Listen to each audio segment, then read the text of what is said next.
everybody. Thanks for joining us today, Thursday, April 30th. I just want to make sure it is a Thursday. Our core value this month is advice, and I am so happy to be joined by Sarah McQuade. Sarah, welcome. Thank you for joining us. Please share your journey with us. Well, I think we were just talking about my journey back to the UK, and I am currently sat in my mother's dining room. My mother lives in Birmingham in the middle of England, and I live in Massachusetts in the States. And I was skiing in France earlier in March and never quite made it home to the United States. So I'm in the UK, and I have been here for about 6 weeks, and it looks like it might be slightly longer as well. So I'm speaking to you from a really interesting place, which is sort of where I started this journey many moons ago in Birmingham. And I'm not sure who or how many are listening, but Chris and I actually went to college together. Not that we knew that, but we found this out a couple of months ago. We did, didn't we? Same college, Solihull College of Technology. We won't tell you the year, but we will say that the years have been a lot kinder to Sarah than they have to me. So if you see my camera go off, it's to help the quality of this presentation. So so tell us about your journey, Sarah, from Castle Bromwich, Birmingham area, Solihull College. Yeah. Tell us what you studied at Solihull College and what brought you to here and now. Will do. So golly, I'll try and keep it short because I am quite old now. So at Solihull, myself and my twin sister were one of the first cohorts to ever study sports studies as part of their high school certificate. So that was really the trigger for my interest in sports as a profession. So I studied sport at a sort of college level. I think I've just lost your picture, Chris. I'm still here. No, I took it off trying to get the quality of your picture better. I wouldn't worry about that. Okay. I would be delighted if you came back, because otherwise it just feels like I'm back to the rogues gallery.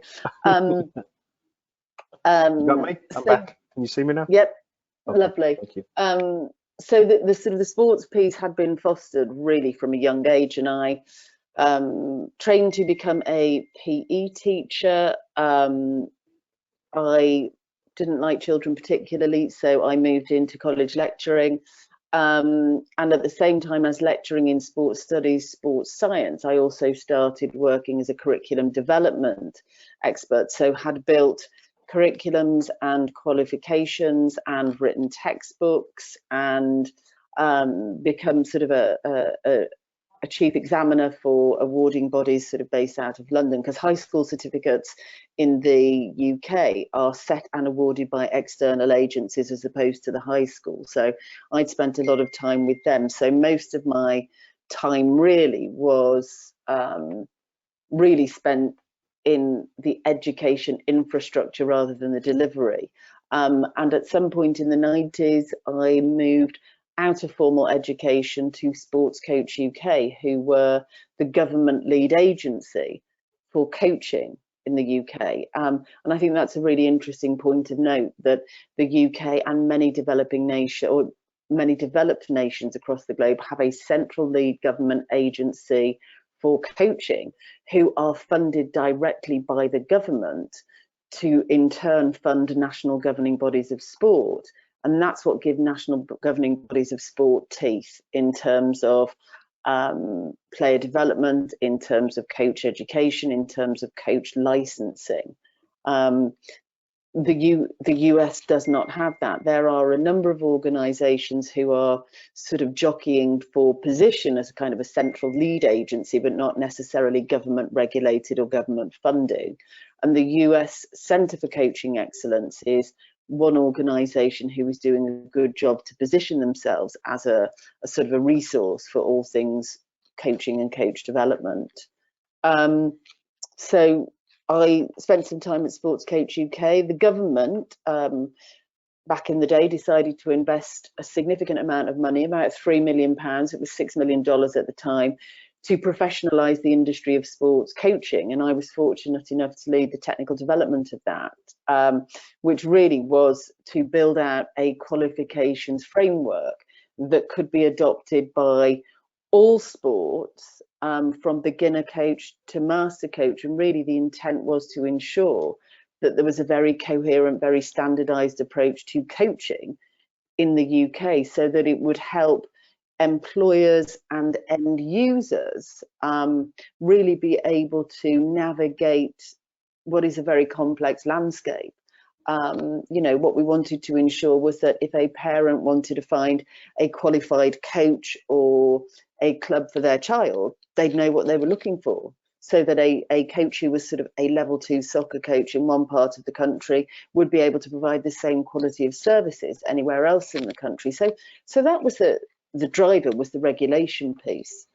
And once the government had, you know, given the rubber stamp, I left the organisation and set up ETC Coaching Consultants. That was 15 years ago, and we have been marching on since, helping organisations develop their systems, their people, and their programs.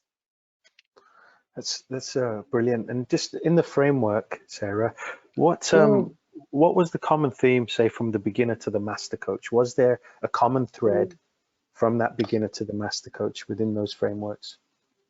I don't know whether it was sort of the common thread, and it was a new thread that we had quite deliberately built in, was a very heavy emphasis not just on the what to coach in terms of the X's and O's, but also on the how to coach. So there was a significant amount of time spent educating coaches around the coaching process. So in terms of some of those simple skills of how to explain, demonstrate, observe, analyze, generate, and provide feedback. And obviously, you know, sort of from those skills will vary depending upon whether I'm working with, you know, under 8s or over 18s as part of the elite pathway. The requirements and the expectations of those skills differ. But we also place a really heavy emphasis on the interpersonal skills. So in terms of the relationships we build, the coaching strategies that we use, our ability to engage players. And there was you know, we really focused on this notion of athlete-centered, and quite transparently built that into all of the qualifications so that we could help coaches shift from what was historically quite an autocratic, very sort of, you know, directive approach to coaching to something much more engaging. Yeah, brilliant. We've had our first question come in already, and if you're okay with that, can you hear me? You ready for the question? The question's from Barry Webb. He's in Cornwall. Barry says, growth spurts, adolescent awkwardness. Do you have an approach in dealing with this? And also, does it vary between female and male? If yes, could you define how you dealt with this challenge or advise coaches to deal with the challenge? It's a good question that I will go nowhere near answering, because I am not by any stretch a sport-specific technical expert or expert in you know, sort of the child development pieces. My expertise really is around coach learning and coach development. You know, so if we're talking about sort of the education and training of coach developers, of coaches, of players, yes. If it's anything tricky or complex, sadly I can't help you, Barry, but copy and paste that question for somebody who's far more gifted than I in that space. And that in itself was a great answer. So you did answer it in a way.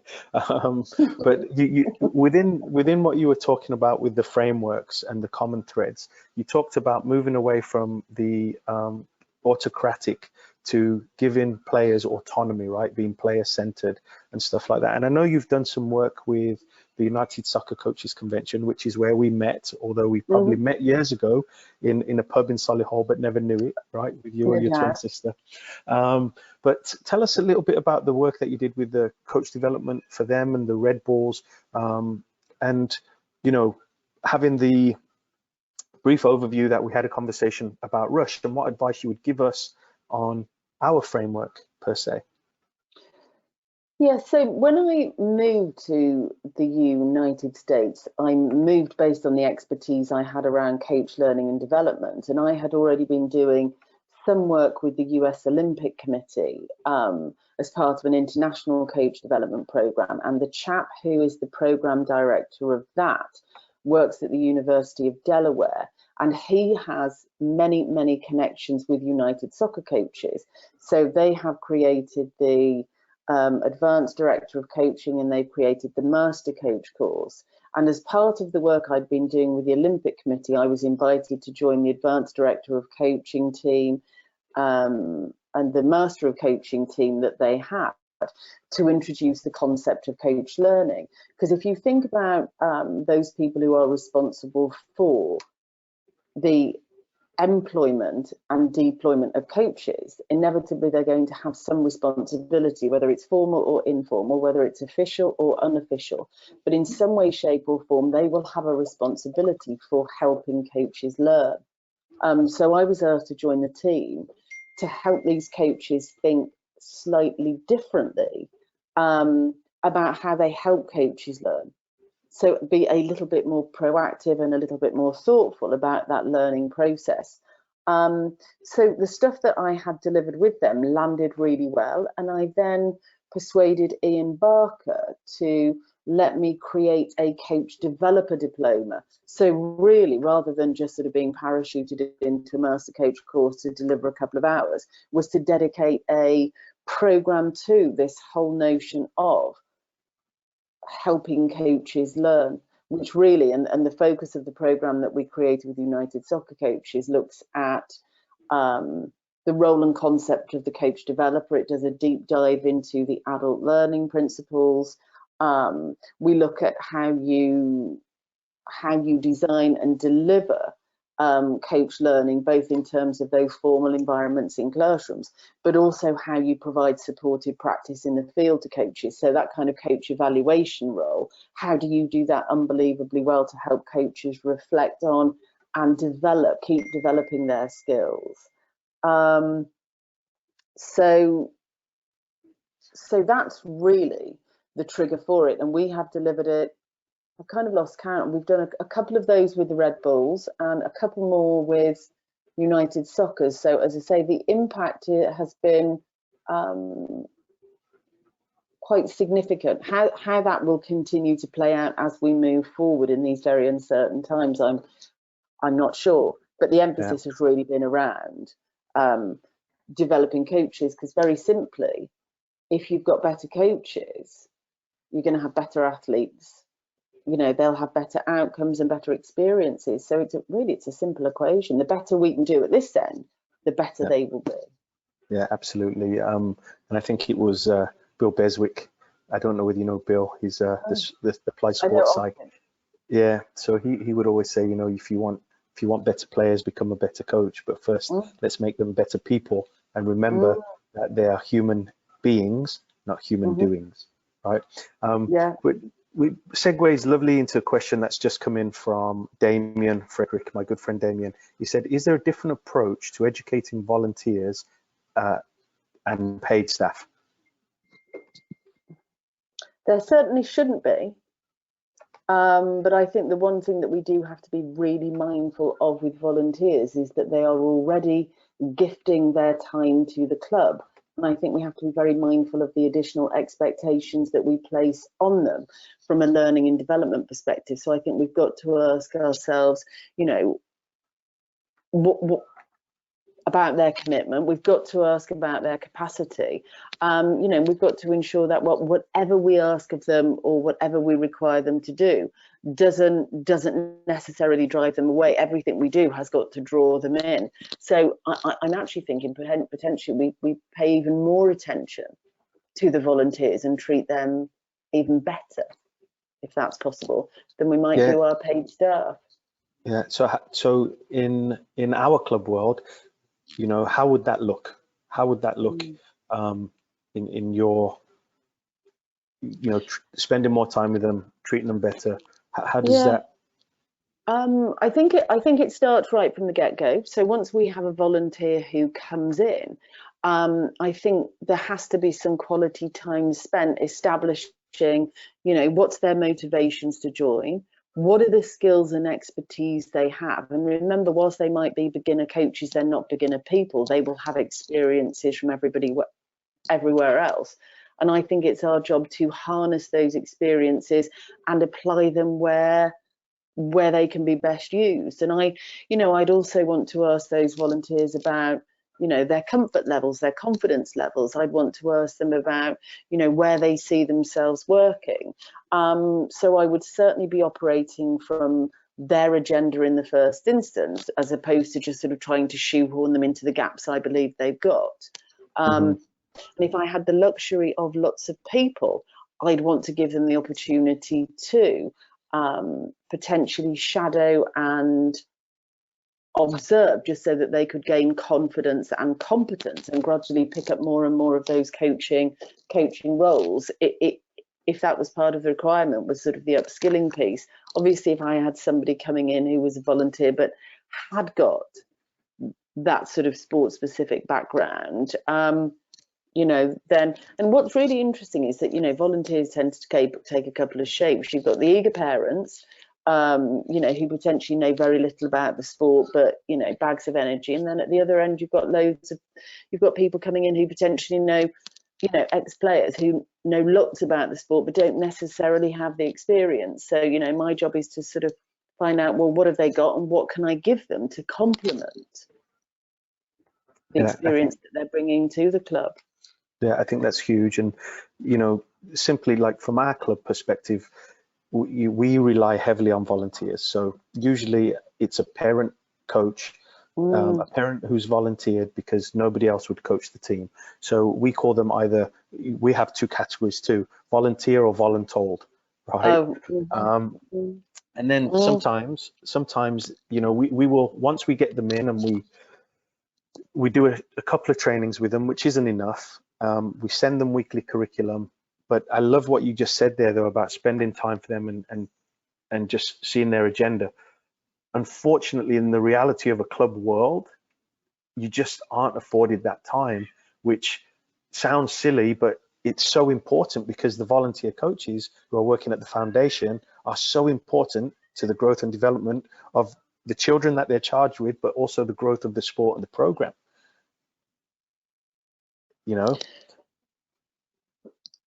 And I think, the quality of the volunteers' experience within the club and their investment to the club can be or might well be dictated by the quality of the relationship that they have with peer coaches and the director of coaching.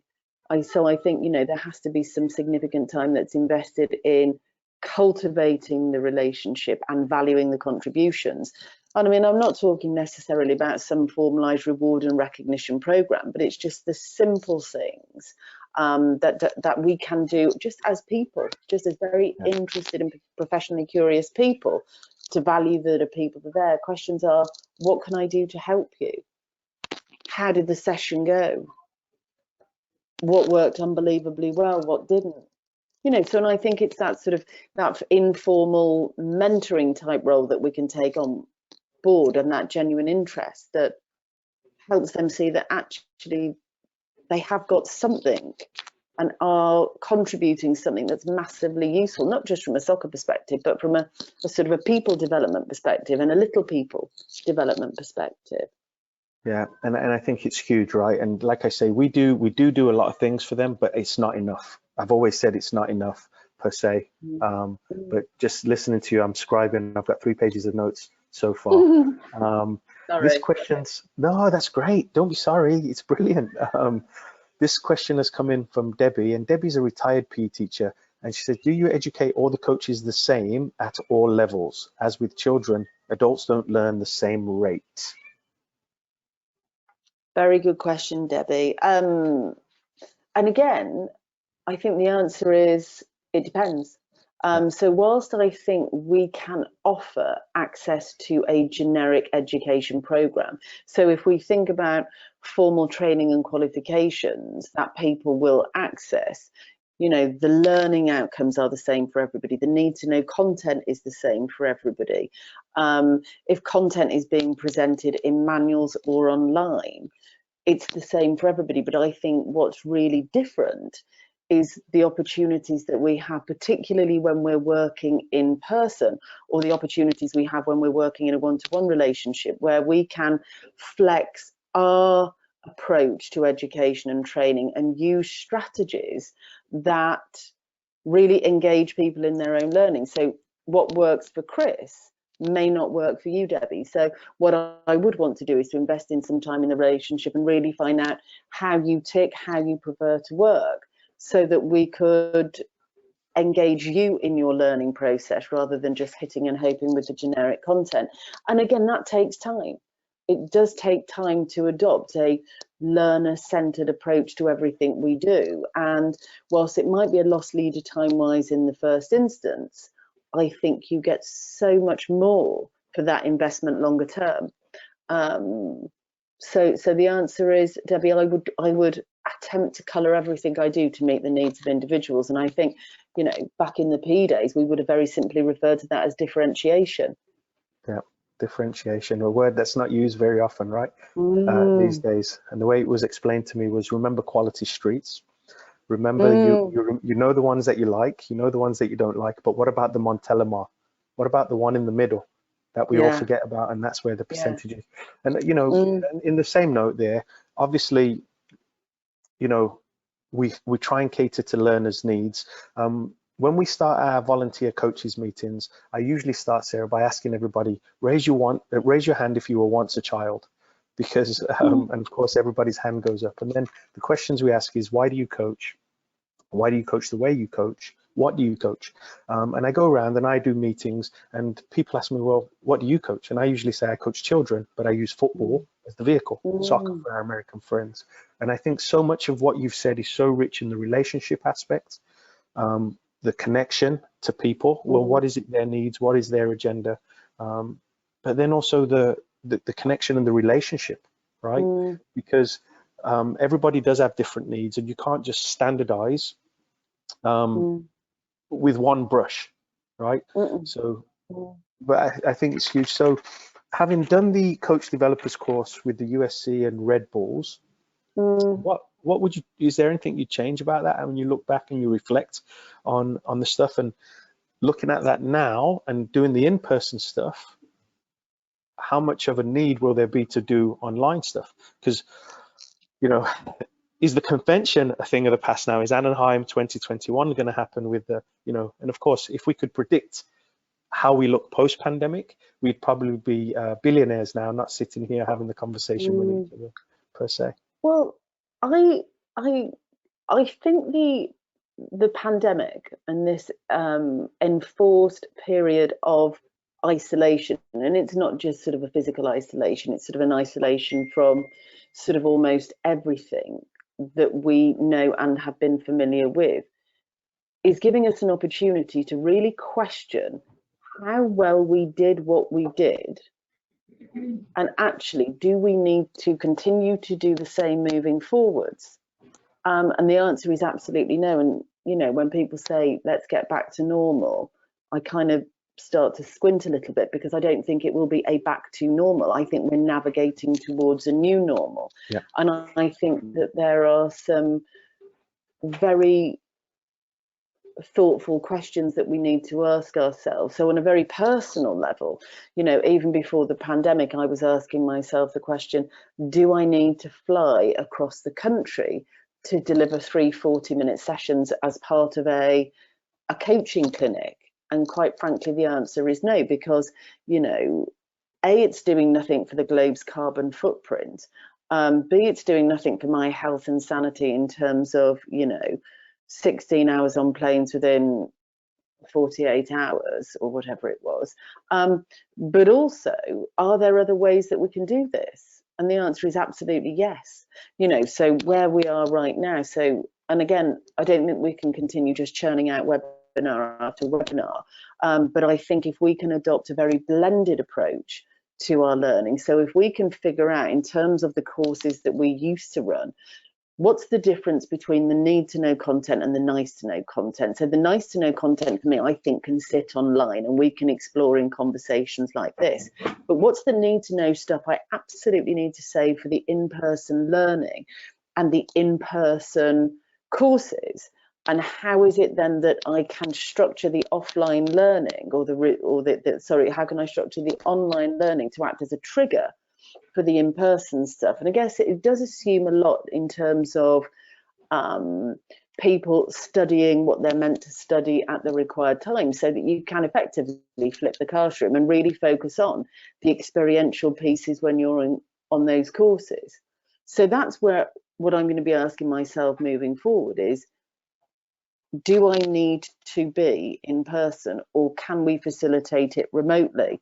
And in fact, I'm just spending some time with the professional tennis registry, helping them think about a course that we've created that was 6 days in length, and helping them think about, well, what of those 6 days can now sit online, so that we can actually move to a really high quality 3-day in-person event, you know, and that in itself is a lovely challenge.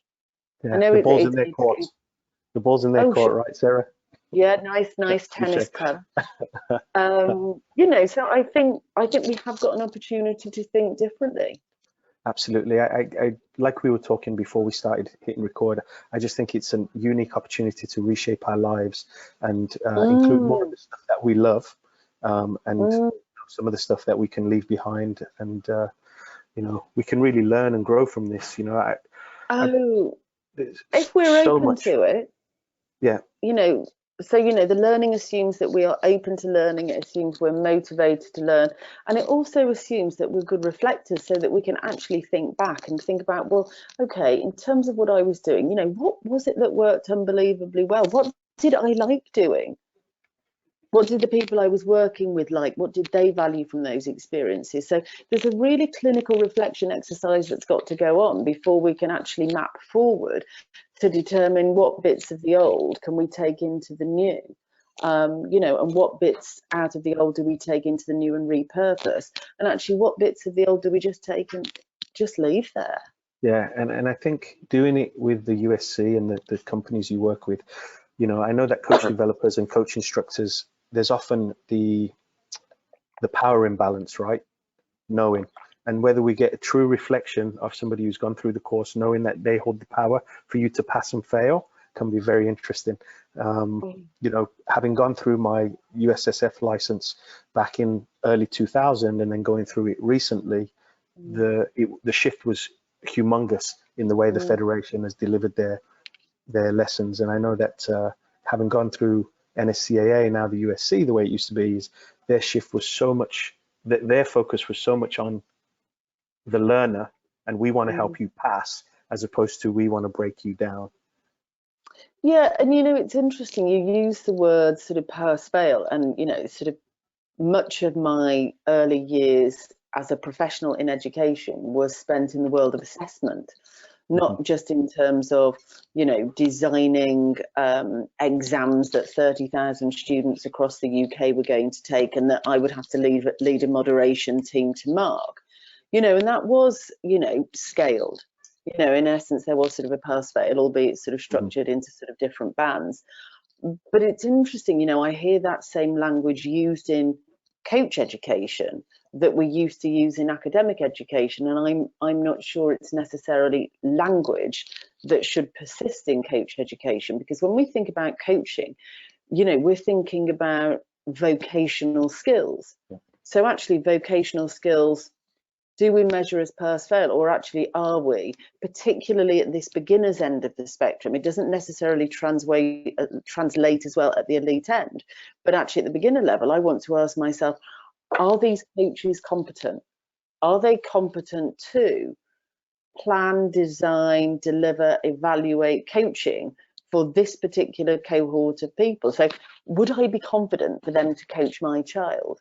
You know, so that's the language. And I think, you know, where I've spent a lot of time over the years is helping assessment move from a very clinical place of, you know, jumping out from behind a tree with a clipboard and bottle bottom glasses, waiting to say, I got you. You know, and it was all really designed on the kind of the catch them out, you know, and actually everything I do now is designed to catch coaches in. It's designed to catch coaches being unbelievably good. And that's not about compromising the quality or the integrity of the assessment that's built in.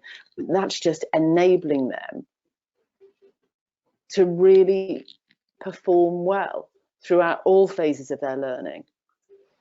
Yeah, and I think that's huge, right? You know, is there growth? You know, I mean, when we look at coach education and coach development, or, you know, a lot of people could observe a session and then they make up their mind about the session. Oh, that wasn't very good for X reason. But the coach doesn't know what the objective of the session is, or the coach watching doesn't know the objective. So how can you assess when you don't know what the objective was? You know? I completely agree, and it's interesting, you know, so many assessors make up their mind within the first minute or minute and a half of whether they believe that coach is competent or not. I'm like, oh, hang on a minute. Yeah. You know, bias, how on earth right? can you make a fair, valid and reliable decision on 65 seconds when actually, you know, this session's an hour? I can't demonstrate everything you need me to model in the first 65 seconds. You know, so this is where with the assessor training that we've designed and developed over the years, we really do a deep dive into, you know, well, what does fair, valid and reliable look like? What do you need to do to be able to give the coach every chance of success? You know, to catch them being excellent, they need longer than 16 seconds. Well, when we look at that, I think it's we look at coaching as a whole too. So, for example, as a coach, we generally step in to correct something, right? And when something's gone wrong. But for me as a coach, I want to be at my loudest and celebrate when something's gone great, you know, and just say, hey, you know, did you see Samantha? Did you guys see what Samantha just did? That's exactly what we want. And there's not many coaches out there that do it that way, as opposed to, you know, catch them in, like you said, or catch them being good. You know, here in Virginia, I got challenged when I first came here, and the challenge was, can you be ingrained in the community?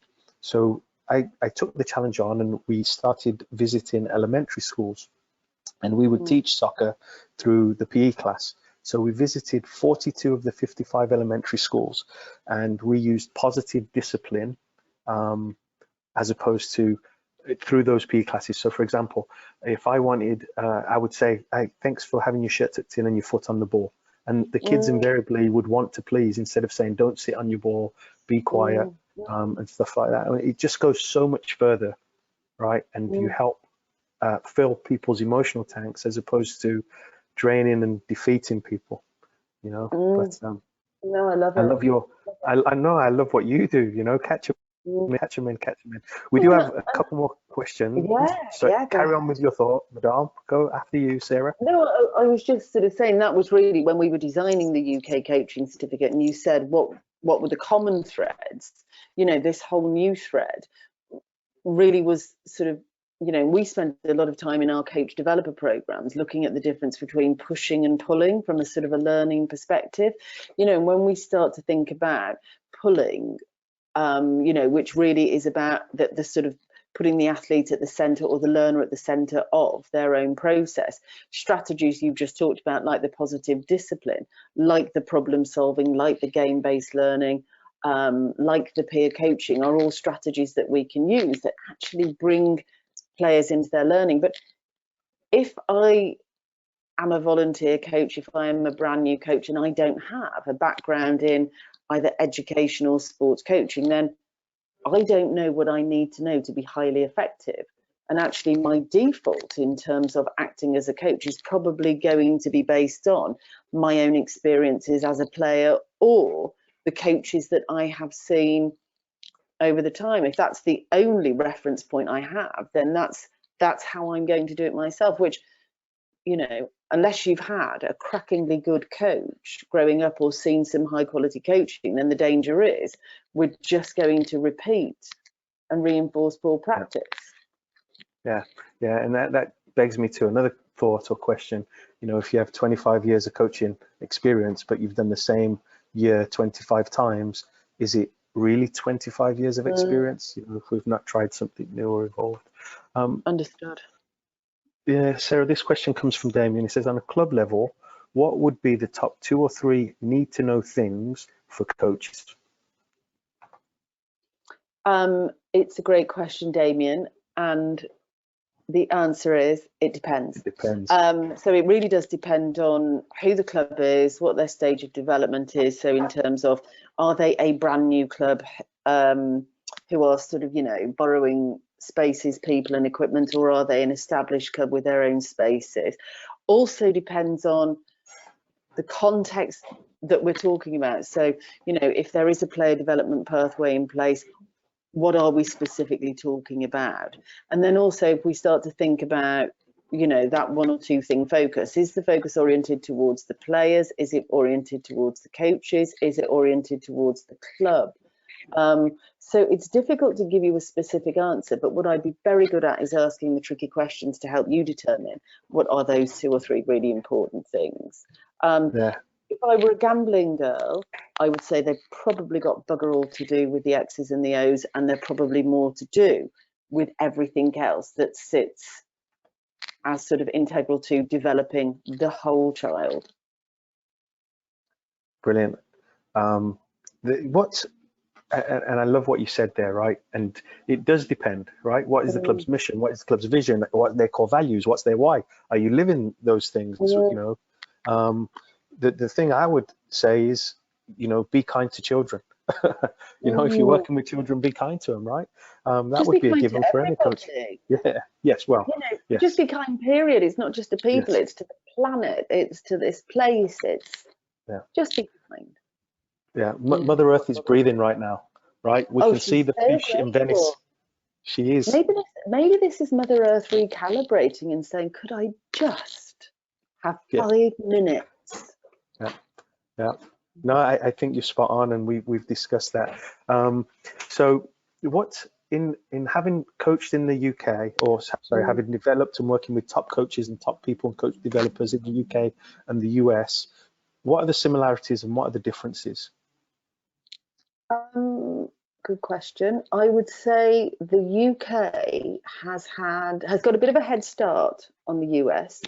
So certainly in the UK, when we were building the UK coaching certificate, we recognised very quickly that the quality of coach education that coaches were receiving was only ever going to be as good as the programme that was designed, the people that were in front of coaches leading the delivery of the programs, whether you call them tutors or facilitators or coach developers, was only ever going to be as good as the, you know, sort of the assessment and the mentoring and the evaluation. So at the same time as building this coaching framework, we built a coach developer framework. And we used that to help us really develop an army of people who could lead the delivery of coach education in this country. So we've had a bit of a head start for 15 or 20 years. And when I moved to the UK 7 or 8 years ago, US, sorry, forget where I am. When I moved to the US, and I was awarded a green card on the strength of the work I'd done in the UK, and I thought, oh, this is going to be really easy when I moved to the US. And I thought, well, you know, everybody will know, you know, who the coach developer is and what coach development is, and people are going to be stamping my door down, which was not the case. So much of my time since arriving in the US has been sales marketing, really championing the concept of coach education, coach development, high quality coach education and coach development.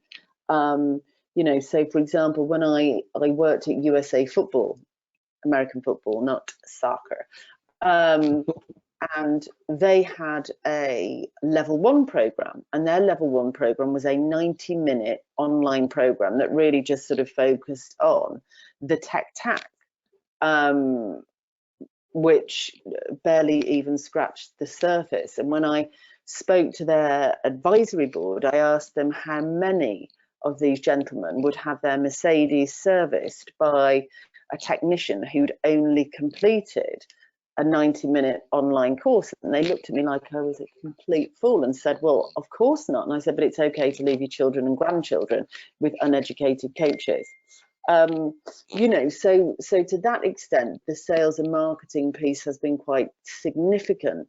But what I do know is that organizations and individuals who have been open and receptive to the messages have just thought it is the missing link. Because actually, if we've got people who can design high quality learning experiences for coaches and help coaches learn about the X's and the O's and all of that other stuff that's essential, then actually we are just going to serve to enhance athlete experiences. And so that's what's happened. It is a rolling snowball, and I'm thrilled to be part of it. Were you involved with developing the framework for the USOPC as well? The coaching framework that they put together? No, I wasn't, but I know that I certainly know the people who were involved in that, and I certainly know when you put the quality coaching framework side by side with the international coaching framework, I was really pleased to see that, you know, there are some real synergies between the two documents. And I think the one point of note that the Americans have decided to focus on is the holistic development of the whole child. So overtly in that document, it talks about the 4 C's. You know, we can debate whether there's 4, 5, or 6 C's, but the USOPC have identified that confidence, competence, and I think character and caring are the qualities that they want to really encourage the development of. What I would say is what's potentially missing from that list is the transparent development of a child's creativity. So when you look at the research around 4, 5, or 6 C's, creativity stands in those other lists, and I do wish it stood overtly in the list of the sort of the USOPC document. But you know, the work that they have done and the work they've done around the athlete development model is a fabulous reference point for organizations who are seeking to create a really informed system. Because if you think about it, the athlete development model, it's a bit like a curriculum. You know, so people talk about K through 12. Well, there's a curriculum that identifies what it is that children are meant to learn across the various different subjects. What's the point they're going to transition to the next year grade, to the next year grade, to the next year grade? And that's what the athlete development model gives us, is a reference point for the development of a child's physical literacy and their personal and social skills at each of those discrete stages. And the fact that we know what those are, that will tell sports organizations who the coach needs to be to operate effectively in that role. Because the coach who's operating here in the fundamentals is going to be very different from the coach offering here. They need different knowledge, different skills, different capabilities to be effective. So that's what the athlete development model does, and the quality coaching framework do, is help tell us what coaches need to know and do. And I think it's our job then to design programs and support coaches to acquire those skills. Yeah, and it's, you know, it's funny that you brought the word, not funny, but the creative aspect. When we look at a school system and we go into the school system and we ask kindergartners who's creative, every single child raises their hand. And then by, you know, the time they're high school seniors, if you ask them, out of them. Pardon? I said we've knocked it out of them. Yeah, we do. We knock it out. Yeah, it. absolutely. Yeah, it's crazy. There's a question. It's quite a long question from Jeff Muir in Missouri. I'm going to unmute him. I'm going to unmute him so he can ask the question himself. I'm just going to clumsily work around. So Jeff, be ready to be unmuted. I've unmuted you. Jeff, join us. You want to ask your question? Yes. Hi, Sarah. Thanks for taking the question.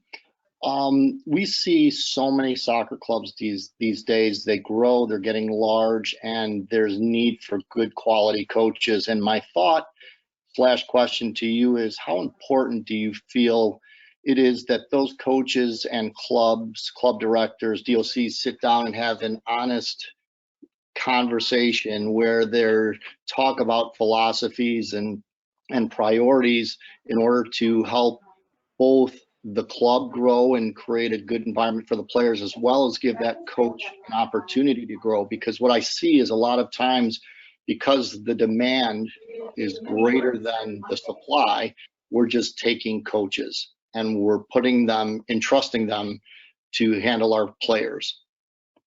Sorry for the length.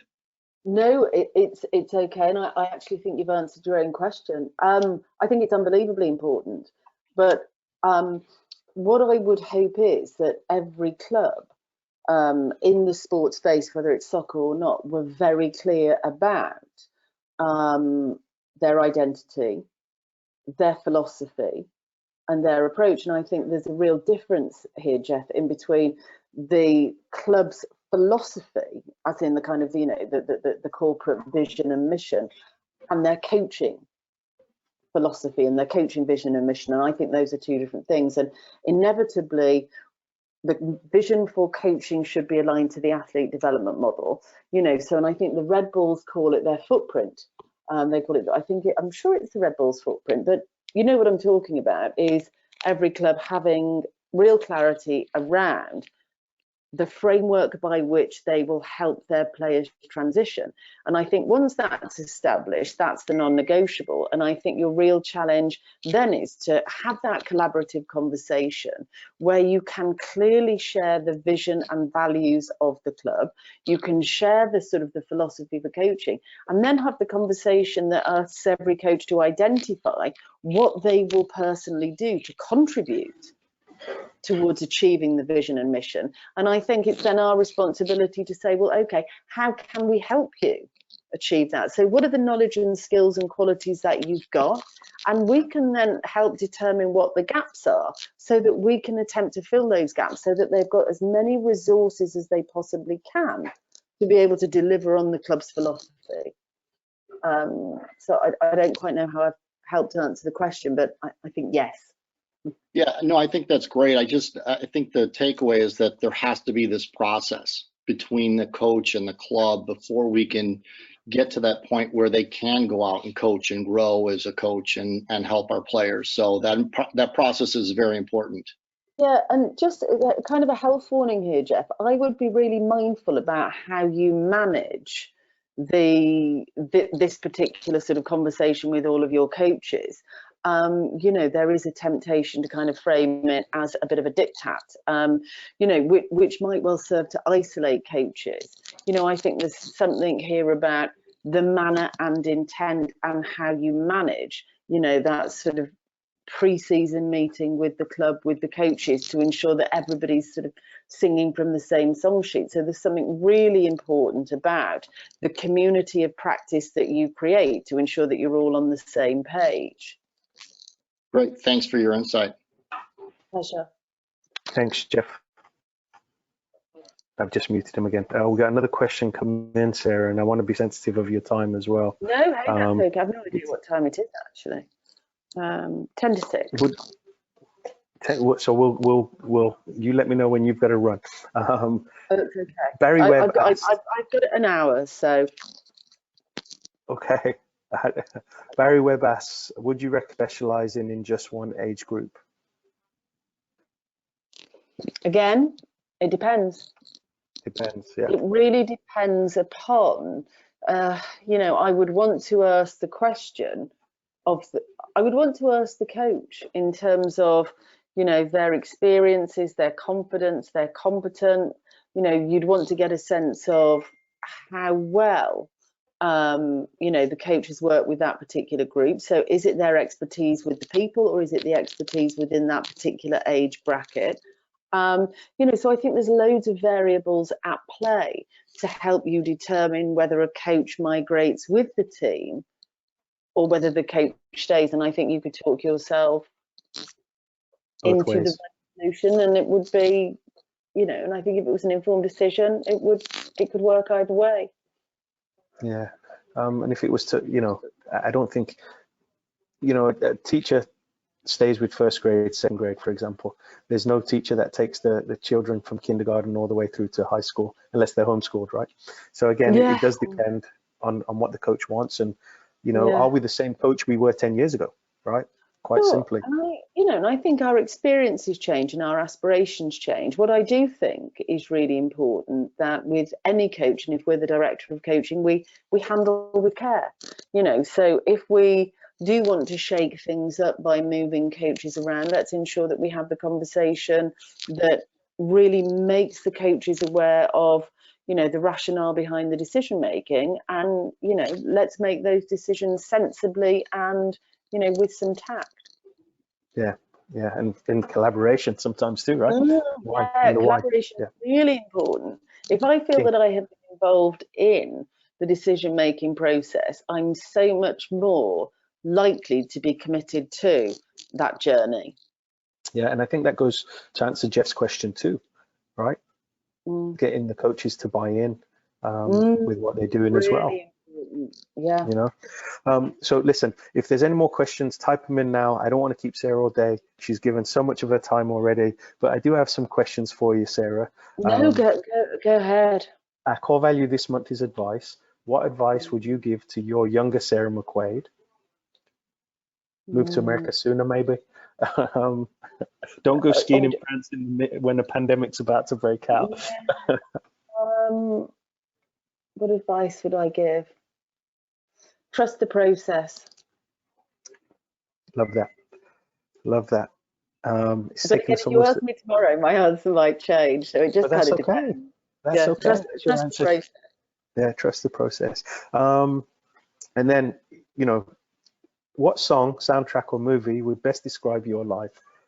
Groundhog Day right now during this pandemic, right? Yeah. I don't actually mind that because my life is so chaotic. I am literally,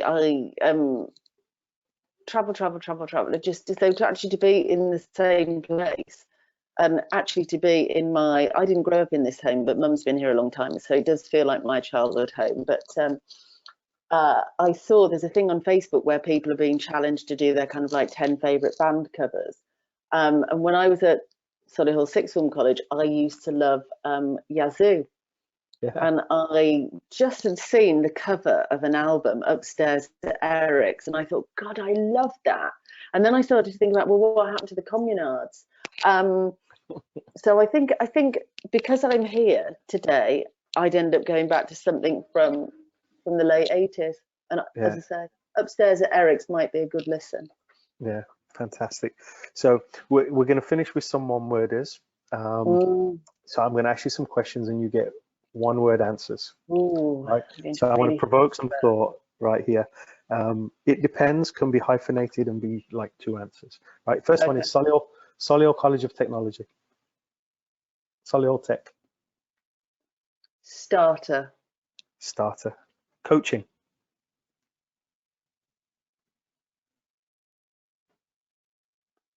All/encompassing. All-encompassing. Brilliant. I love it. Coach development. My passion. That's our core value next month, by the way. Vision. Oh, fab. Vision. So I want to give you a sentence. Vision. You can.